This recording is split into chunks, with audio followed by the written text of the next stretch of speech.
Welcome to Motivational Humanity. You are not alone. There's a moment, and maybe you've had this moment, where someone asks you, "How are you doing?"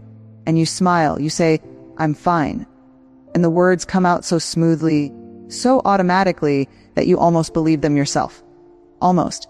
But somewhere behind that smile, in that quiet interior space that nobody else gets to visit, there's a different answer, a truer one.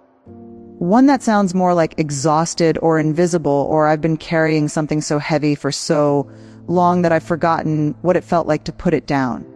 That answer never makes it to your lips, though. Does it? And here's what I want you to sit with for just a moment. Not because it's comfortable, but because it's true. You've probably been protecting people from that real answer for years. Decades even. You've been softening your edges, swallowing your sharp moments, curating the version of yourself that keeps the room feeling warm and the people in it feeling safe. You became the steady one, the strong one. And nobody ever stopped to ask what that cost you. I want to talk about armor today. Not the kind from history books or fantasy novels. I'm talking about the invisible kind. The kind you started building so long ago you don't even remember laying the first stone. The kind that's so beautifully constructed, so perfectly polished, that the people who love you most will look right at it and call it strength. But you know the difference, don't you? Between strength and armor. Strength is what lets you feel something and move through it anyway. Armor is what keeps you from feeling it at all. And the thing about armor, the thing nobody tells you, is that you don't just build it against the things that hurt you. You build it against everything. Joy, grief, intimacy, longing. You build it so well, so completely, that eventually you're standing inside this beautifully fortified structure, completely alone, completely untouched, safe, and starving at the same time. Most women I know who are somewhere in this season of life, and by that I mean the season that comes after you've raised something, or survived something, or outlasted something, most of them have a story that sounds like this. There was a time when I needed something and I reached for it, and it wasn't there. Maybe it was comfort, and the person who was supposed to offer it couldn't. Maybe it was safety, and the place that was supposed to hold it failed. Maybe it was love, the simple, uncomplicated, you matter kind of love, and it came with conditions you hadn't agreed to. So you adapted, because that's what we do. We adapt. You learn to need less, to ask for less, to take up less emotional space in the room. You learn to read the temperature of every relationship before you walked into it, to gauge what was safe to say and what was safer to keep behind the walls. You learned to tend to everyone else's discomfort before you acknowledged your own. And slowly, without any single dramatic moment, you built the armor, piece by piece, year by year. The quiet whisper that said, "I can handle this alone," became a belief system. The belief system became a way of life. And the way of life became so familiar, so second nature, that you started calling it your personality. I'm just independent. I've never been one to burden people. I'm not really someone who cries. Honey, that's not who you are. That's what you learned. There's something I need you to understand, and I mean really sit with, not just hear. The armor was never the villain in your story. It was brilliant. It was the most creative, most compassionate solution your younger self could devise for an impossible situation. You needed to survive something. And you did. You survived it. But here's the weight we carry when we don't know how to retire the armor once the battle is over. We keep fighting wars that ended years ago. We stay defended against people who are actually safe. We keep the door bolted against intimacy that is genuinely being offered. We hold people at exactly the arm's length required to protect us from hurt, which happens to be the exact same distance that keeps us from being known. And the loneliness of being surrounded by people who love you but don't really see you. That particular kind of loneliness has no name in our language. But I think you know exactly what it feels like. It feels like being in a warm, full room and still being cold. This is where we're starting today, not with solutions, not with steps or strategies or ways to fix yourself, because you are not broken. We're starting here in this honest, unglamorous, sacred place of recognition. Because before anything can change, something has to be seen. And the first thing that needs to be seen is this: the armor you've been wearing. It's heavy. It was always heavy. and you have been carrying it for a very, very long time. You're allowed to feel the weight of that right now, without immediately figuring out how to make it lighter. Just feel it. Let me ask you something, and I want you to really let this land. When was the last time someone saw you? Genuinely saw you, and you didn't immediately deflect. Someone said something kind, something that touched the real you, and instead of receiving it, you made a joke. Or you minimized it. Or you turned the conversation back to them so fast it would make your head spin. Oh, I'm fine. Tell me about you. Smooth as silk. Practiced as a reflex. Because truly receiving care, tenderness, being seen, feels more dangerous than any argument you've ever had. Doesn't it? Conflict you can handle. You've handled plenty of it. You know how to go quiet, how to hold your ground, how to weather a storm. But someone sitting across from you, looking at you with soft eyes, saying, I see how hard you've been working. I see how tired you are. That makes the walls tremble. And so you deflect, because somewhere deep in the architecture of that armor, there's a belief that was mortared in so long ago it feels like truth. If they see the real me, they'll find something worth leaving. I want to trace this back with you. Not to dwell in the past.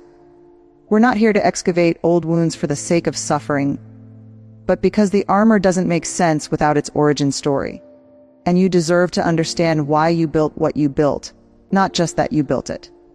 For most women who live inside this kind of protection, there was a chapter, sometimes childhood, sometimes a marriage, sometimes a friendship that turned, where vulnerability was punished. Maybe not dramatically, maybe not with cruelty. Sometimes it was just ear silence. You shared something tender and the room went quiet in the wrong way. You cried and someone got uncomfortable. You needed and someone left.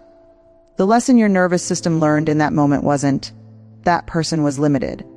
The lesson it learned was, being open is dangerous. Needing is dangerous. The self that reaches out gets hurt. Keep her inside. And so you did. You kept her inside. That tender, reaching, genuinely longing version of you. She didn't disappear. She just went quiet. She went into that sanctuary at the center of you, and she's been waiting there ever since. Patient. Hoping, wondering when it might be safe to come out. She's still there, you know. I promise you she's still there. Here's what the unraveling looks like. And I want to be honest with you, because you deserve honesty more than you deserve comfort right now. It doesn't usually happen in a single moment of dramatic revelation. It's not a lightning bolt. It's not a breakdown on the bathroom floor. Though sometimes it is that, and that's okay too. More often the unraveling starts as a whisper. A quiet, persistent, impossible to ignore whisper that starts saying things like something is missing. I am so tired of performing. I don't actually know what I want anymore. I have been so good for so long and I am not sure what it got me. Have you heard that whisper? Maybe at 3 in the morning when the house is still and there's no one to tend to and no role to play. Maybe in the car, alone. When a song comes on and it cracks something open in your chest without warning. Maybe in the middle of a perfectly fine day, looking at a perfectly fine life, feeling a grief you can't explain and can't justify and can't name. That whisper isn't a malfunction. That whisper isn't ingratitude. That whisper is the truest part of you. Finally finding a sliver of quiet loud enough to speak into. And it's asking you to listen. There's a particular kind of exhaustion that comes with armor. It's not the exhaustion of overworking, though you may have that too. It's a deeper, more cellular kind of tired. It's the exhaustion of constant management. Managing how much you show. Managing what you say and what you swallow. Managing the emotional temperature of every room you walk into. Managing the perceptions of the people who depend on you to be steady, capable, unshakable. Do you know how much energy that takes? Not just occasionally, but every single day, as natural and automatic as breathing, so constant you stopped noticing it was happening? It takes everything. And here's the painful irony that I want you to hold gently. The very people you've been protecting with all that careful management. They're not actually getting you. They're getting the managed version. The curated version. The version that keeps the peace and smooths the edges and never, ever asks for too much. They love that version. Of course they do. But they don't know the other one. And neither, maybe, do you anymore? This is the part of the unraveling that's the hardest. Not the moment when you realize the armor exists. That's just recognition. The hard part is what comes right after, which is the grief. Because when you start to see the armor clearly, you also start to see everything it cost you. The relationships you held at arm's length, that might have held you back if you'd let them.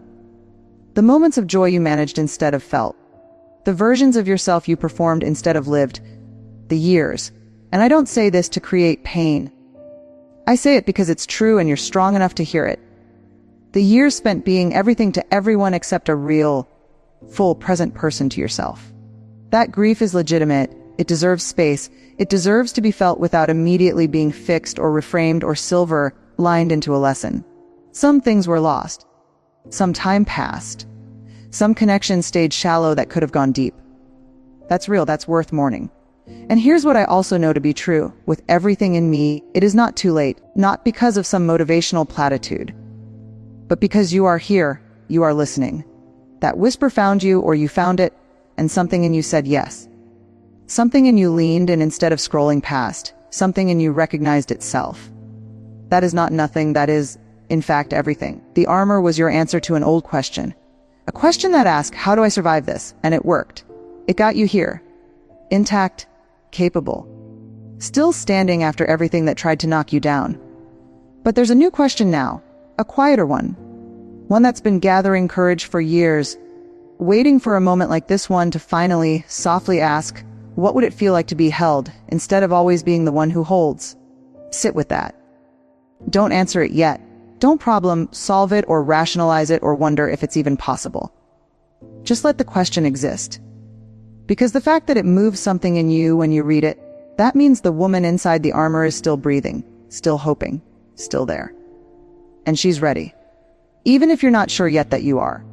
There's a word nobody uses much anymore, and I think we lost something when we stopped using it. Tender. Not tender as in fragile. Not tender as in breakable. Tender as in alive to the touch. Tender as in responsive. Tender as in you can actually feel what's happening to you instead of processing it from behind glass. Because that's what the armor does ultimately. It puts glass between you and your own life. Everything still happens. You still show up. You still laugh at the right moments. Cry at funerals, feel proud of your children, worry about the people you love. But there's a thickness to it, a distance. Like watching your own life from the back row of the theater instead of standing on the stage. And I think, quietly, in the part of you that doesn't lie, you know exactly what I mean. The softening isn't about becoming fragile. I need you to hear that clearly, because the armor was built precisely to protect you from fragility, and the idea of dismantling it probably brings up something that feels a lot like terror. The softening is not about going back to whatever unprotected version of yourself existed before the walls went up. You can't go back. And you wouldn't want to. The softening is about becoming permeable. Letting the right things in. Learning. And this is a skill, not a personality trait. Which means it can actually be learned. Learning to distinguish between the situations that require your armor and the ones that are actually safe enough to meet with something softer. Because not everything is a battle, even though it can start to feel that way when you've been in armor long enough. I want to tell you about something I think of as the thaw. You've seen it happen in nature. The way the ground looks in early spring, still hard on the surface, still gray and resistant, but something is shifting underneath. Something is loosening. And then one morning you walk outside and there's this smell in the air, this particular earthy aliveness, and you know before you can explain it that something has changed. The thaw has begun. That's what softening feels like. It doesn't happen all at once. It doesn't announce itself with fanfare. It starts underground, in the places nobody sees, in the quiet interior work that doesn't look like anything from the outside. It might look like sitting with a feeling instead of immediately finding something to do. It might look like saying, "I'm not okay right now," to someone you trust, and letting the words exist in the air between you without rushing to take them back. It might look like crying in the car and not wiping your eyes before you've even finished. Not performing recovery for an audience that isn't even there. It might look like someone offering you help, and instead of saying, "I've got it," feeling the unfamiliar, slightly terrifying, ultimately beautiful weight of saying, "Yes, thank you. I could use that." Small things. quiet things, underground things. But every single one of them is a stone removed from the wall. Here's something I need to say carefully, because it matters and it's easy to get wrong. The softening is not about other people. I know that might sound counterintuitive, because so much of what we've talked about, the armor, the deflection, the managed intimacy, involves other people, relationships, connection, being known. And yes, the softening will eventually change all of those things. It will. The people in your life will feel the difference, sometimes before you even do. But the softening doesn't start with other people. It starts with you. It starts in the relationship you have with your own interior life. And for many women, especially women who have spent decades being oriented entirely outward, toward children, toward partners, toward parents, toward careers, toward everyone's needs but their own, that interior relationship is the most neglected one in their lives. When did you last sit with yourself without an agenda? Not meditation, not journaling, not self-improvement. Just you in a quiet room with nowhere to be and nothing to produce, just being in your own company without immediately reaching for your phone or a task or something that makes the silence feel less loud. If that sounds uncomfortable, if there's even a small recoil at the idea, that discomfort is information. It's telling you something important. It's telling you that somewhere along the way, your own presence became something to be managed rather than something to be inhabited. That's where the softening has to begin. Right there. In the willingness to come home to yourself. I want to talk about the unspoken truths now. The ones that live in the body rather than the mind. Because the armor isn't just psychological. It's physical. You carry it in your shoulders, perpetually braced for the next thing. You carry it in your jaw, clenched through the night against words you didn't say during the day. You carry it in the way you breathe, shallow, managed, careful, instead of deep and full and claiming space. Your body has been keeping score this whole time. Every swallowed feeling, every performed calm, every moment you held yourself together through sheer will when what you actually needed was to fall apart just a little, just enough to release something, just enough to remember that falling apart isn't the same as falling down. The body knows. And when we start to soften, the body is often the first place we feel it, and the last place we remember to tend. So I want to ask you to do something small. Right now, if you're willing, notice your shoulders. Are they up near your ears? Drop them. Notice your jaw. Is it holding something? Unclench it. Notice your breath. Is it sitting in your chest, high and tight? Let it drop into your belly. Just once. Just to feel what it's like to take up the full space of your own lungs. That small act, that tiny, almost laughably simple act of physical release, that's the armor loosening. Just a little, just enough. That's the softening, right there. That's what it feels like at the beginning. There's a kind of courage that doesn't get celebrated enough. We celebrate the loud kind, the kind that charges forward, the kind that fights back, the kind that refuses to be broken. And that courage is real. You've lived that courage, it got you here. But there's another kind, the quiet kind, the kind that says, I am going to let this matter to me. The kind that says, I am going to feel this instead of manage it. The kind that says, I am going to let you see me, really see me, and I'm going to stay in the room while you do. That courage doesn't look like much from the outside. It doesn't have a dramatic soundtrack. It doesn't announce itself as bravery. But it is bravery. It might be the bravest thing a woman who has lived inside armor for 30 years can do. To soften. On purpose. With full awareness of the risk. To say, I survived the building of these walls. I am strong enough now to live without them. And here's what I want to leave you with as we move through this particular passage of the journey. Because we're not at the end yet. There's still more to say, and more importantly, more to feel. The softening doesn't make you less, it makes you more. More present. More real. More available to the actual texture of your life. More capable of the kind of love, given and received, that doesn't just exist on the surface, but goes all the way down. The woman who softens isn't weaker than the woman who wore the armor. She's the same woman. Just finally breathing. Just finally, after all this time, breathing. There's a particular kind of afternoon light that happens in late autumn. You've probably seen it 1,000 times without stopping to name it. It comes in low and golden through the windows, and it makes everything it touches look like it matters. Like it's enough. Like the ordinary, unremarkable contents of your ordinary, unremarkable day are somehow, in this exact light, precious. I think of that light when I think about what's waiting for you on the other side of the armor. Not a dramatic transformation. Not a new identity. Not some elevated, transcendent version of yourself that finally has it all figured out. Just this, your life, your actual life, but seen in that different quality of light. Felt from the inside instead of managed from behind glass. Inhabited fully, finally with all of you present. That's what coming home means. Not arriving somewhere new. Arriving somewhere true. I want to be honest with you about something, the way a real friend would be honest. Not to discourage you, but because you've earned the truth and you're more than capable of holding it. Coming home to yourself after years inside armor is not a linear journey. It is not a tidy, upward arc where every day is clearer and softer and better than the last. Some days you'll feel it. That openness, that aliveness, that sense of actually being in your life instead of running it from a distance. And it will feel like grace.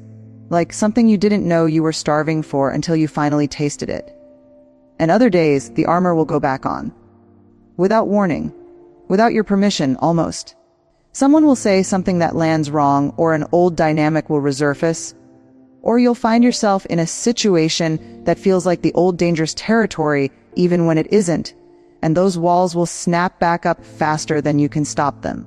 That's not failure. Please hear that clearly. That is not failure. That is a nervous system doing exactly what nervous systems do, protecting you with the tools it knows best. The work isn't to shame the armor when it returns. The work is to notice it faster. To look at it with something closer to curiosity than contempt. To say, oh, there you are. I see what you're doing. I don't need you quite as much right now, but I'm not going to fight you either. Gentleness. Even toward the wall. Especially toward the wall. Because the wall is just an older version of you, doing her best. She deserves gentleness too. Let me tell you what coming home actually looks like in the daily, unglamorous, real texture of life. Because I think we sometimes imagine transformation as something that happens in a single, sacred moment, and then we miss all the smaller ones where it's actually occurring. Coming home looks like pausing before you automatically say, I'm fine. Just long enough to check whether that's actually true. And then, sometimes, maybe more often as time goes on, saying something real instead, not dramatically, not as a confession, just as a simple, radical act of truth telling between you and another human being. I'm actually a little tired today. That meant more to me than I expected. I've been thinking about something and I haven't known how to say it. Small sentences. Enormous courage. Coming home looks like receiving a compliment without dismantling it, letting it land, letting it be true, not performing humility as a way of staying small enough to feel safe. Coming home looks like having a need, a real legitimate human need, and instead of quietly resenting the people who don't meet it because you never told them it existed, actually saying it out loud with your real voice. Oh, I need some help with this. Or I need you to just sit with me for a while. Or simply powerfully, I need 2 words, a complete sentence. A revolution for women who were taught that needing was an imposition. Coming home looks like reclaiming your interiority. That rich, layered, endlessly interesting inner life that got so quiet under the weight of everyone else's needs and your own careful management. What did you love before you became so responsible for everything? What lit something up in you before you got so busy keeping everything running? What did the younger version of you, the one before the armor, before the lessons, before the adaptations, what did she reach toward? Maybe it was something creative, a way of making things, with your hands, with words, with color or sound or movement. Maybe it was something contemplative, long walks, or sitting near water, or reading the kind of books that crack your worldview open in ways that take days to process. Maybe it was connection, the deep, unhurried, 2 souls, actually meeting kind of conversation that can't happen at a dinner party, but can happen at a kitchen table at midnight with someone who knows you. Whatever it was, it's not gone. It's been waiting in that sanctuary at your center, the one I mentioned at the very beginning of our time together, the one that never gets visitors because you've been too busy tending to everything outside the gates. It's time to go inside, to visit that room, to sit in it for a while and remember what it contains. Not because it will fix anything, but because you are in there, the real you, the full you. The you that exists independent of every role,